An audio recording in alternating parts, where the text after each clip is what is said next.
Subhana zil mulki wal jabarut, Subhana zil izzati wal azamati, wal qudratihi wal haibatihi was sultan, wal a'lai wal gibriyai wal jabarut wal jalali wal jamali, wala yamutu wala yafutu abadan. Subuhun kudusun Rabbuna wa Rabbul malaikati wa ruh. Subhanallah, alhamdulillah, la ilaha illallah, Allahu akbar, la haula wa la quwata illa billahil aliyil azim. Alhamdulillah, wassalatu wassalamu ala rasulillah. Alhamdulillahilladzi bi ni'matihi tatimmu salihat. Alhamdulillah ala kulli hal. Alhamdulillahirabbil alamin wa bihi nasta'inu ala umurid dunya waddin. Wassalatu wassalamu ala asrafil anbiya'i wal mursalin sayyidina wa maulana Muhammadin wa ala alihi wa sahbihi ajma'in. Rabbi israhli sadri wa yassirli amri wahlul 'uqdatam min lisani yafqahu qawli, amma ba'du. Alhamdulillah, puji syukur kita panjatkan kepada Allah Subhanahu wa ta'ala yang memberikan karunia-Nya kepada kita. Sampai siang ini, sampai hari ini Allah masih mengampuni dosa-dosa kita semuanya. Ini adalah anugerah, karunia yang Allah berikan. Sampai hari ini Allah masih mengampuni dosa kita. Karunia yang Allah berikan sampai hari ini, kita masih dikasih sehat. Sehat semuanya ya. Alhamdulillah. Nikmat yang Allah berikan gak bisa kita hitung satu persatu. Maka wujud dari rasa syukur atas nikmat Allah, naikkan level takwanya kita. Wujud syukur atas nikmat yang Allah berikan kepada kita, naikkan level takwanya kita. Kenapa harus dinaikkan level takwanya? Ibaratnya handphone kan harus di-upgrade ya. Harus di-upgrade. Level takwanya kita pun juga harus meningkat, jangan gini-gini aja. Karena takwa itu kondisi terdekatnya kita kepada Allah. Takwa adalah kondisi terdekatnya diri kita kepada Allah.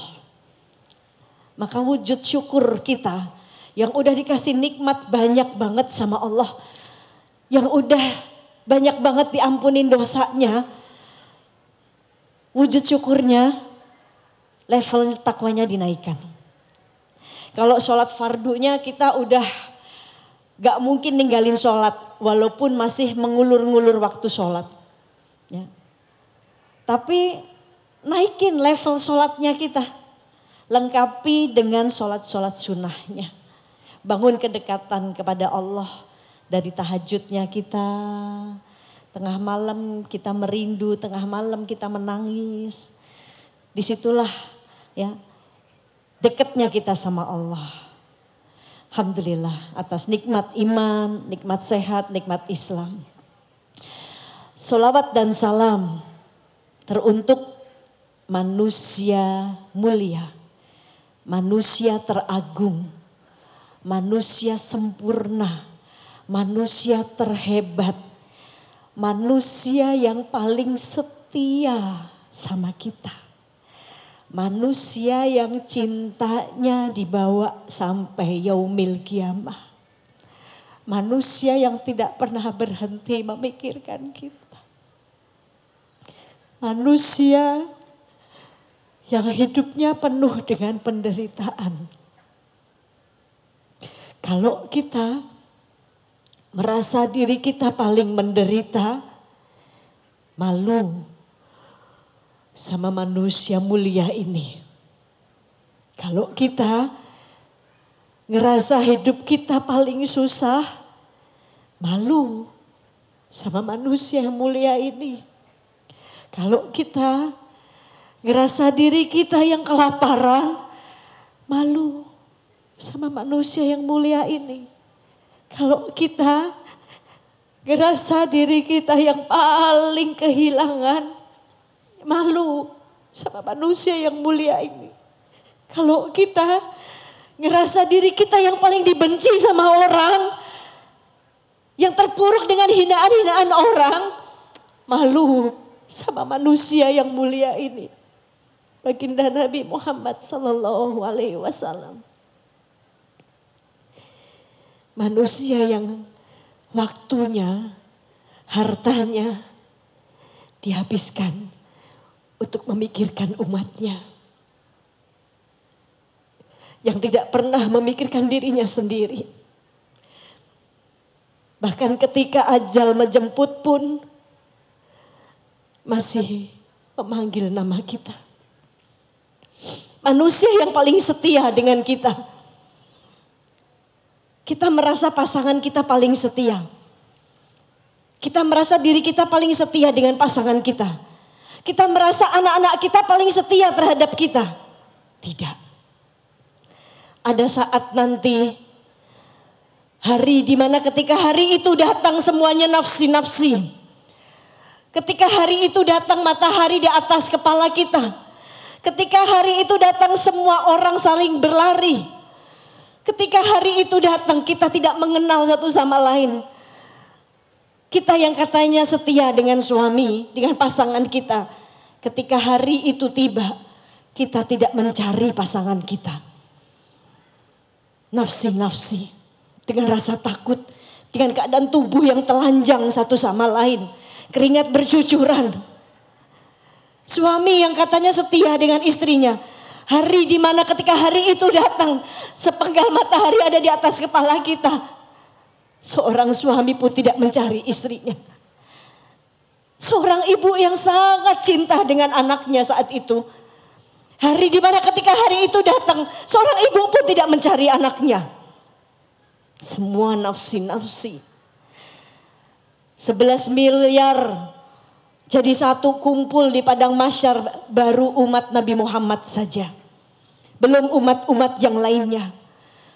Semua umat mendatangi nabinya masing-masing. Semua nabi tidak bisa memberikan syafaatnya. Tapi siapa yang paling setia saat itu? Siapa yang paling menolong kita? Siapa yang menangis dalam sujudnya meminta, ya Rob, ringankan siksa mahsyar. Izinkan aku memberikan syafaat umatku. Siapa manusia yang paling setia? Kalau kita menganggap pasangan kita setia, anak-anak kita setia. Tapi ternyata ada manusia yang lebih setia lagi. Bahkan setianya beliau menunggu di depan pintu neraka, bukan di depan pintu surga. Yang menunggu di depan pintu surga Nabi Ibrahim alaihissalam. Yang menunggu di depan pintu neraka baginda Nabi Muhammad sallallahu alaihi wasallam. Beliau menunggu di depan pintu neraka. Ketika ditanya, ya Rasulullah, bukankah kedudukanmu lebih tinggi dari Nabi Ibrahim? Kenapa engkau berdiri di pintu neraka, bukan di depan pintu surga? Agar aku bisa menyelamatkan umatku yang melewati neraka. Setia beliau menunggu kita. Bahkan beliau mengevakuasi, masuk sendiri langsung ke dalam neraka untuk menyelamatkan umatnya. Ketika beliau diberikan pilihan oleh Allah, ingin masuk surga bersama umatnya atau bisa memberikan syafaat, beliau memilih bisa memberikan syafaat untuk umatnya. Dan ketika ditanya apakah syafaatmu itu hanya untuk orang-orang yang bertakwa, beriman saja? Tidak, syafaatku untuk mereka yang berdosa juga. Bahkan beliau setia ketika kita berbuat dosa, ketika umatnya bermaksiat. Ketika malaikat Jibril mendatangi beliau menyampaikan bahwa Allah menciptakan neraka ketujuh untuk umatnya yang melakukan dosa besar, lupa bertobat kepada Allah. Beliau menghabiskan malamnya bertobat kepada Allah 100 kali lebih hingga kaki beliau bengkak. Ketika istri beliau Sayyidah Aisyah bertanya, ya Rasulullah, wahai suamiku, apa yang kau lakukan? Bukankah engkau manusia yang maksum, yang tidak punya dosa? Kenapa engkau melakukan ini? Engkau manusia yang paling dicintai oleh Allah. Kenapa engkau bertaubat hingga kakimu bengkak? engkau belum tidur sama sekali wahai suamiku. Tidurlah sebentar saja. Wahai Aisyah istriku, kalau aku tidur, siapa yang memikirkan umatku? Kulakukan ini bertobat kepada Allah. Jikalau ada umatku malam ini dicabut nyawanya oleh Allah, dia belum sempat bertobat kepada Allah, aku jadikan tobatku ini untuk menambal tobat umatku. Manusia mana yang sibuk memikirkan dosa kita? Terlalu egois sekali kita. Kita yang berbuat dosa, kita yang bermaksiat. Tapi kadang kita sibuk dengan dosa orang lain, bukan dengan dosa kita sendiri. Tapi baginda Nabi Muhammad menyibukkan dirinya justru dengan dosa-dosanya kita. Beliau bertobat kepada Allah. Ini, mari hari ini saya pengen ngajak semuanya, wanita-wanita solehah di depan saya, untuk membuka hati, menyapa dalam rindu. Kita sapa hari ini. Barangkali dari pagi kita lupa menyapa kekasih hati kita yang setia untuk menunggu kita.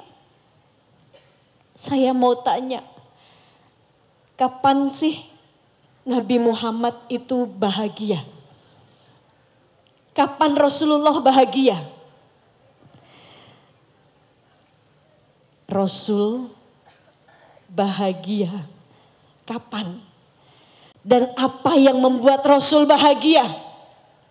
Jawabannya, yang membuat Rasul bahagia ketika bisa melihat umatnya semuanya masuk surga.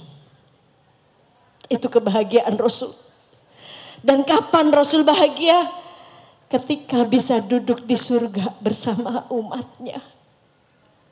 Yuk kita sapa. Kita ajak diri kita untuk menyapa yang sedang merindu kita. Manusia teragung, manusia termulia, baginda Nabi Muhammad SAW. Semoga sapaan kita hari ini membawa kelak kita dan keluarga kita dikenal, dicinta, dan diberikan nur Nabi di hati kita, di hati keluarga kita. Kita ucapkan sama-sama ya. Assalamualaikum ya Rasulullah. Yuk kita sama-sama yuk baca. Sambil merasakan rindu, merasakan iba, merasakan diri kita malu belum menjadi umat Nabi Muhammad yang baik. Belum membuat senang baginda Nabi Muhammad. Kita sapa bareng-bareng yuk. Assalamualaikum ya Rasulullah. Assalamualaikum ya Rasulullah. Bayangkan Rasulullah menatap kita. Bayangkan kita hari ini duduk bersama Rasulullah SAW kelak di surganya. Bayangkan beliau hadir. Bayangkan kita bisa merasakan wangi tubuhnya. Assalamualaikum ya Rasulullah. Ya Nabi salam alaika. Ya Rasul salam salam alaika. Ya Habib salam alaika. Salawatullah alaika. Semoga kita dikenal nanti ya. Dari tangisan kita ini, jangan malu nangis, jangan. Kenapa kita harus malu menangis? Untuk menyampaikan rindu, menyampaikan kita cinta walaupun kita belum tahu diri jadi umatnya. belum benar jadi umatnya. Kenapa harus malu untuk menangis? Rasul saja lebih menangis dari kita. Lebih menangisi kita. Kalau hari ini kita rindu, Rasul lebih rindu. Udah dari dulu Rasul rindu sama kita. Bahkan Rasul katakan kepada sahabatnya, wahai sahabatku, aku rindu kepada ikhwanku. Ya Rasulullah, aku sahabatku. Aku saudaramu, enggak, engkau hanya sahabatku saja. Aku rindu kepada saudaraku. Mereka orang-orang yang hebat. Hebat yang mulia dengan keimanannya. Kita dikatakan oleh Nabi, dikatakan oleh Rasulullah, kita ini hebat dengan keimanan kita. Kenapa? Karena kita datang setelah Nabi tidak ada. Rasulullah mengatakan, mereka orang-orang yang hebat keimanannya. Mereka orang-orang yang datang ketika aku sudah tidak ada. Mereka mengikutiku. Mereka mengerjakan sunnahku. Mereka bersolawat kepadaku. Mereka rindu kepadaku padahal mereka tidak pernah melihatku. Tapi mereka percaya kepadaku. Dan aku pun rindu kepada mereka. Kita yang dirindu oleh Nabi. Maka semoga rindu ini sampai. Dan kelak kita duduk seperti ini menjadi saksi. Air mata kita menjadi saksi. Hari ini kita nanti kelak bisa duduk sama-sama di surga Firdausnya Allah bersama Rasulullah Sallallahu Alaihi Wasallam.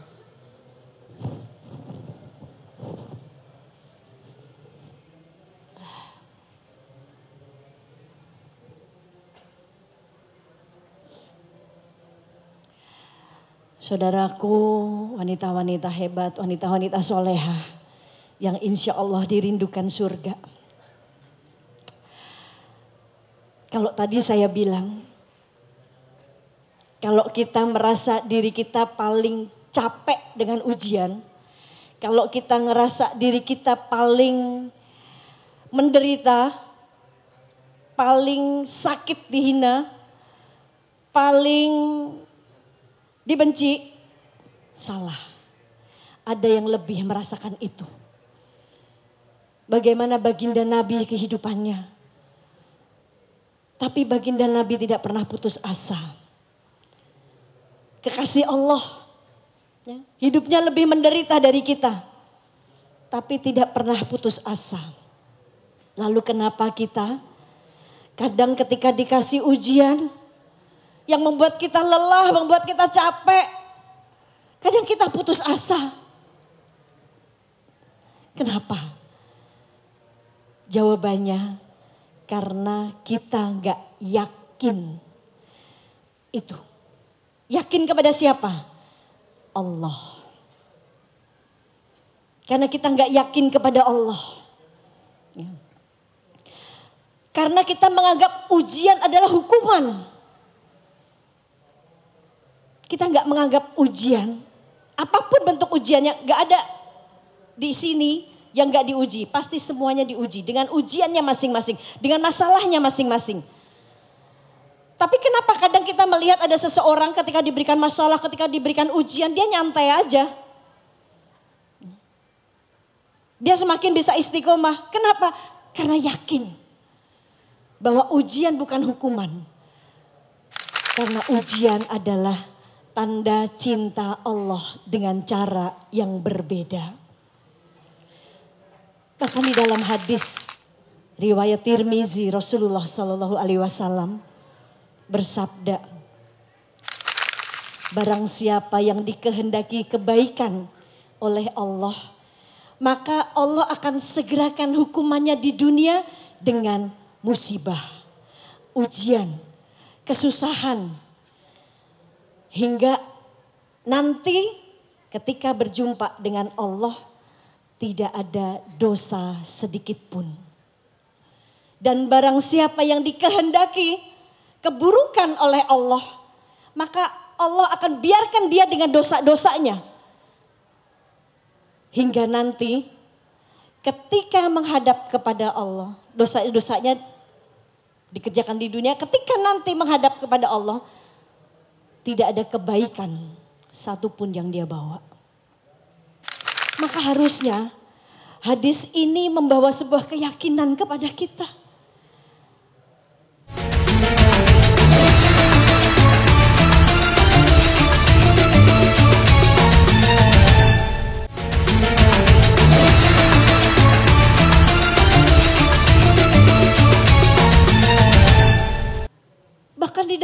surat Al-Baqarah 216.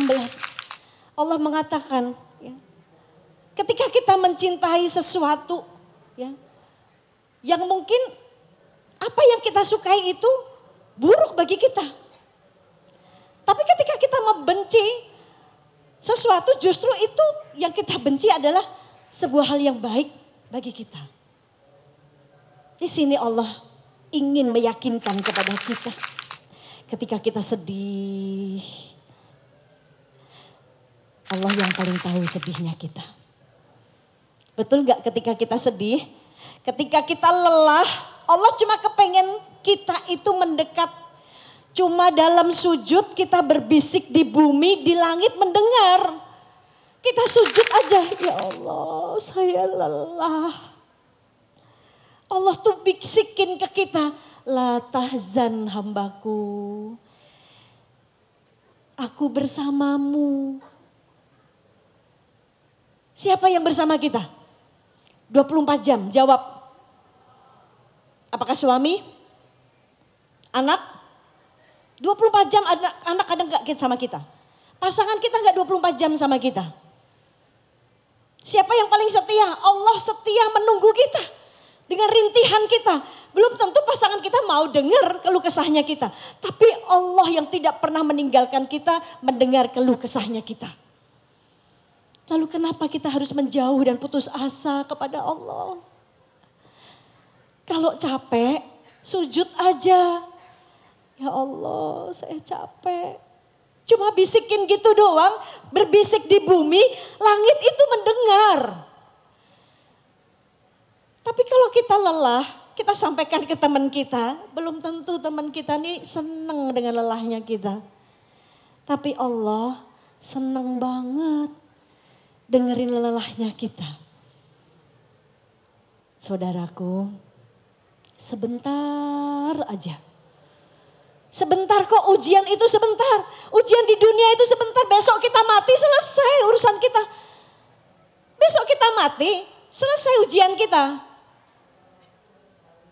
Ini, jadi lelahnya cuma sebentar. Kata Allah sebentar aja kok. Kamu lelahnya sebentar aja. Nikmati dulu. Nanti kalau udah di surga, kamu gak akan lelah lagi. Gak akan menderita lagi. Ibaratnya ketika kita duduk di kursi pijit nih, kita lagi lelah-lelahnya. Kita duduk di kursi pijit, dipijit, lelahnya hilang, capeknya hilang. Bahkan kadang kita bisa ketiduran. Begitu juga ketika kita lagi lelah-lelahnya, tapi lelahnya itu kita naikkan level taatnya kita sama Allah. Kita mendekat ke Allah. Kita cari yang punya surga, kita mendekat yang punya surganya.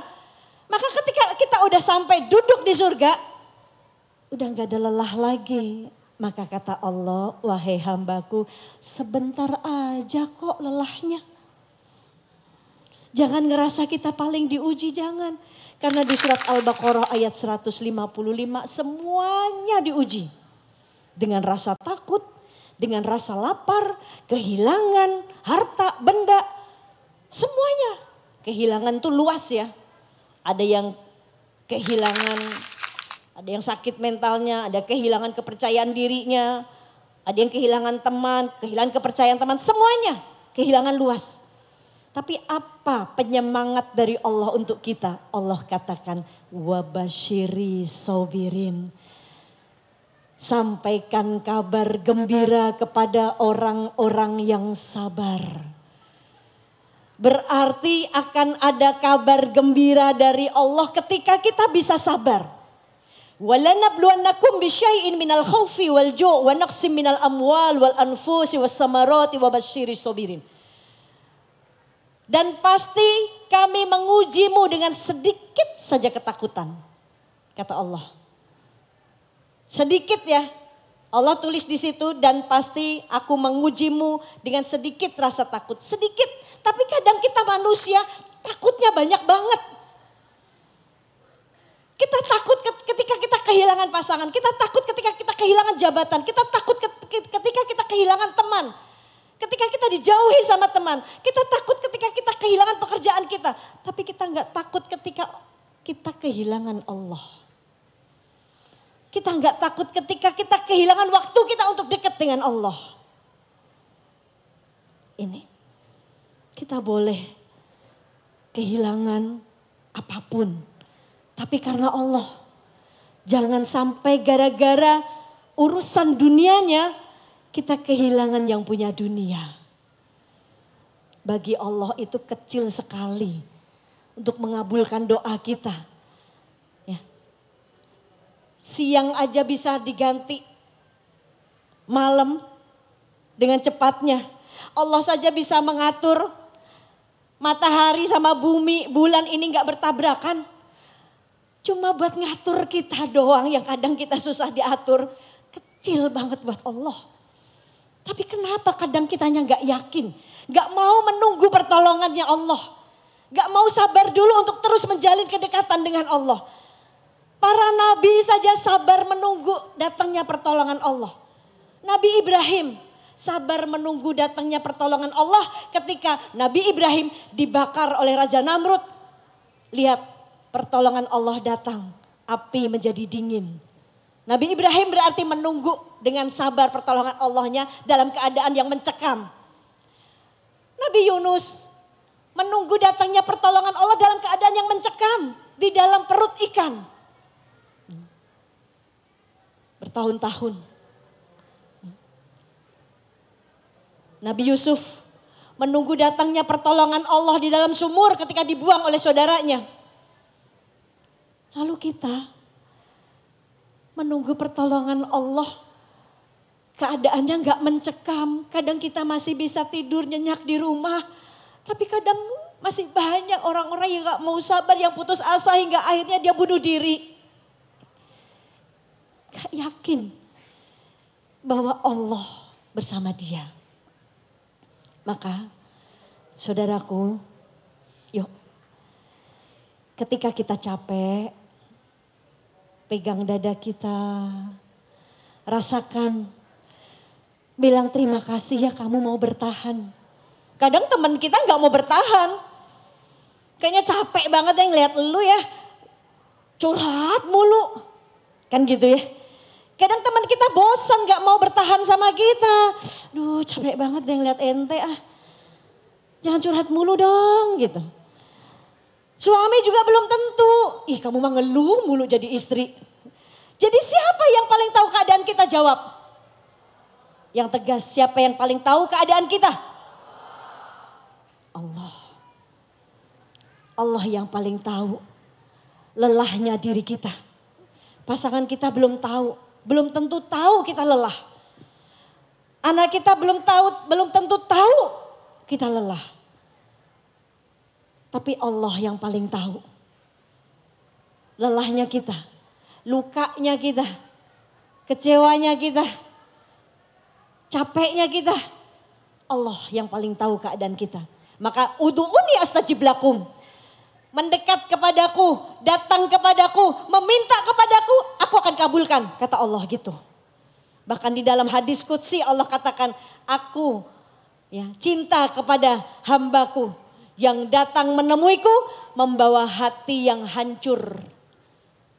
Allah cinta kepada hambanya yang datang menemui Allah membawa hati yang sangat hancur karena Allah. Ini. Maka naikkan level takwanya kita.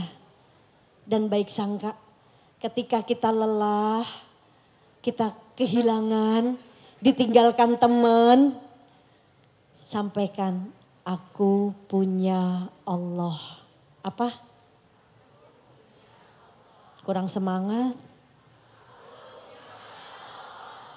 Gitu. Ketika punya masalah, aku punya Allah. Wahai masalah, aku punya Allah. Masalah yang besar, masalah yang rumit.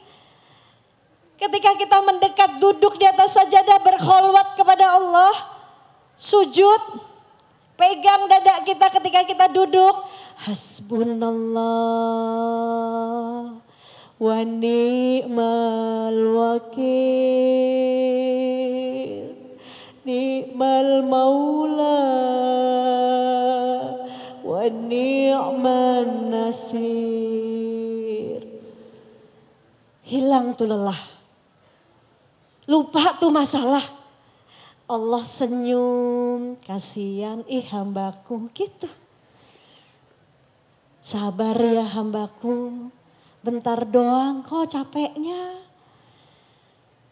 Kan kita pengen jadi orang-orang yang beruntung. Kita pengen jadi wanita berkelas surga. Jangan receh. Ya, tapi pengen yang berkelas. Berkelas surga. Pengen jadi hamba yang beruntung, pengen jadi wanita berkelas surga. Apa yang harus kita butuhkan? Apa yang harus kita lakukan? Di surat Al-Hajj ayat 77. Itu yang harus kita lakukan. Supaya kita menjadi hamba yang beruntung. Supaya kita menjadi wanita yang berkelas surga. Yang gak gampang ngeluh, yang gak gampang putus asa. Dengan cara apa? Naikkan level ibadahnya kita. Sujudnya kita. Surat Al-Hajj ayat 77. Hai orang-orang yang beriman, rukuklah, sujudlah, dan berbuatlah kebaikan agar engkau menjadi orang-orang yang beruntung. Tuh. Berarti Allah meminta kita kalau punya masalah bikin kita pusing, jawabannya kamu sujud. Sujud. Rasain ketika sujud Allah tuh kayak ngebelai kepala kita. Sampaiin dengan lirih, ya Allah, saya lelah ya Allah. Kita kehilangan orang tua kita. Ya Allah, saya rindu sama orang tua saya ya Rob. Sepertinya saya sendiri ya Allah. Semua gak ada yang mengerti saya ya Rob. Allah tuh bilang, bisikin, la tahzan, jangan sedih hambaku. Aku gak pernah meninggalkanmu. Allah ninggalin kita gak, saya tanya? Allah ninggalin kita gak? Kita yang ninggalin Allah. Allah tuh gak butuh sama kita. Kita yang sok butuh nih kadang nih. Kita yang sok dibutuhin. Padahal kita yang butuh sama Allah. Kita yang butuh sama Allah. Tapi kadang kita, hawa nafsu kita yang membentengi untuk kita mendekat. Yang akhirnya kita lebih gampang putus asa. Menyalahkan. Allah gak adil. Allah di mana? Allah gak cinta sama saya. Katanya Allah maha pemurah. Katanya Allah maha pengasih, maha penyayang. Kalau Allah tidak cinta sama kita. Ketika kita berbuat melukai Allah. Saat itu juga Allah bisa matikan kita. Ente yang berbuat, kenapa yang nyalahin Tuhannya? Kan gitu. Ini. Tapi sangat cintanya Allah. Kita diberikan ujian demi ujian supaya apa? Allah ini ingin menguatkan iman kita. Allah ingin menjadikan kita ini hamba yang beruntung. Yang kelak bisa duduk di surganya. Allah ingin menjadikan kita wanita yang berkelas. Bukan wanita yang sembarangan. Maka dikasih ujian. Ibaratnya besi ketika mau dibentuk seperti pisau. Menjadi pisau. Besi itu harus dibakar dulu. Ditempa dulu. Diasah dulu. Baru jadi pisau yang bermanfaat. Kita pun seperti itu. Ketika diberikan ujian oleh Allah. Allah ingin menempa kita, merubah diri kita, menjadikan diri kita orang yang kuat. Kuat bukan berarti kita bisa mindahin lemari sendiri, bukan, tapi kuat. Kuat kita berdiri di hadapan Allah, kuat tangan kita mengangkat doa, dekat ke Allah, kuat itu. Ini. Ya. Maka tadi kita kembali ke hadis tadi. Ya. Hadis yang disampaikan oleh baginda Nabi. Barang siapa yang dikehendaki Allah kebaikan. Barang siapa yang dikehendaki kebaikan oleh Allah. Maka Allah segerakan hukumannya di dunia dengan diberikannya musibah, masalah, ujian, kesusahan. Agar untuk menghapus dosa-dosanya. Harusnya ini menambah keyakinan kita. Menambah keimanan kita.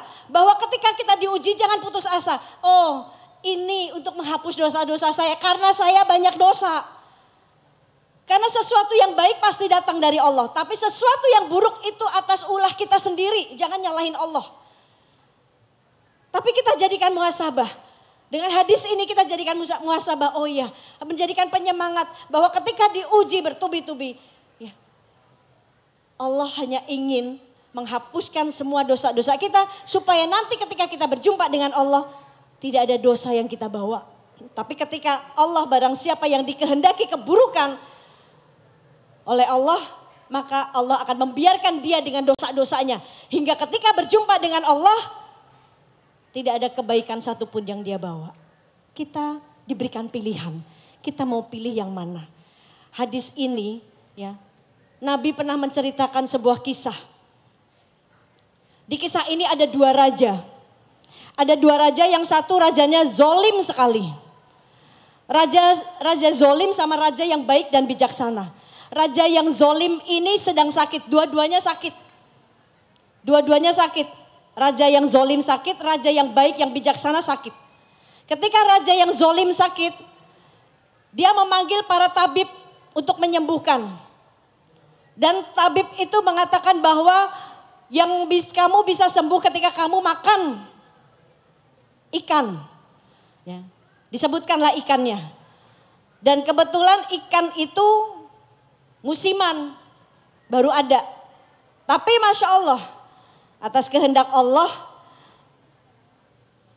raja yang zolim itu mengerahkan pasukannya, anak buahnya untuk mencari ikan. Ya. Dan maha besarnya Allah berikan ikan yang harusnya tidak musim di hari itu. Tapi ikan itu bermunculan. Hingga anak buahnya bisa membawa ikan. Dan ketika dimakan oleh raja yang zolim itu, dia sembuh. Tapi ketika raja yang bijaksana ini sakit, raja yang baik ini sakit, dan tabib itu mengatakan sembuhnya dengan ikan.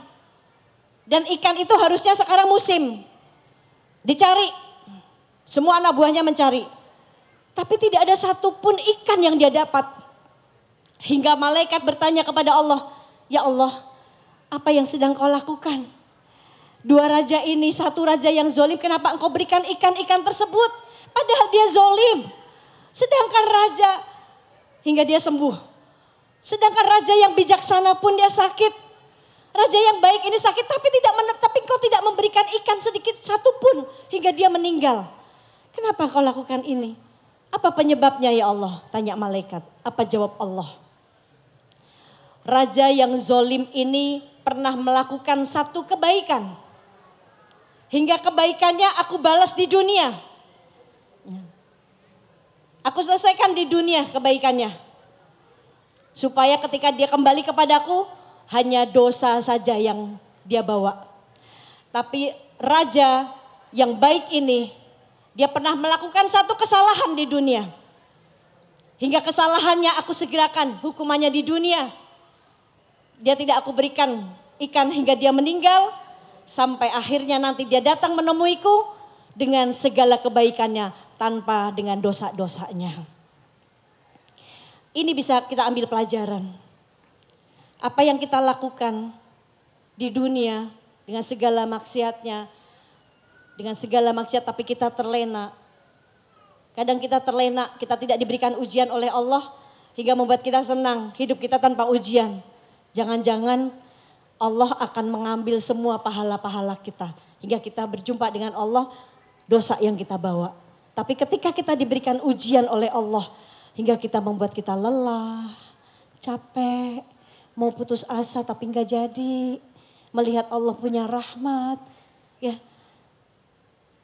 Allah berikan hukumannya di dunia, tapi Allah kepengen ketika kita sabar menghadapi ujian itu, menyelesaikannya dengan taat. Allah kepengen ketika berjumpa dengan kita tanpa dosa satupun. Ini yang harus membuat kita semakin semangat. Oh, ketika saya diberikan ujian oleh Allah, saya akan satu, itu atas dosa diri saya sendiri. Karena saya banyak dosa, maka saya diberikan ujian oleh Allah untuk menghapus dosa-dosa saya. Maka wujud syukurnya kita tingkatkan level taatnya kita ke Allah. Oh, saya diberikan ujian. Saya tafakur diri saya, dosa apa yang saya lakukan, maksiat apa yang saya kerjakan, amal apa yang saya tinggalkan. Tafakur diri sendiri, lalu naikkan level taatnya. Hingga Allah ridho sama kita.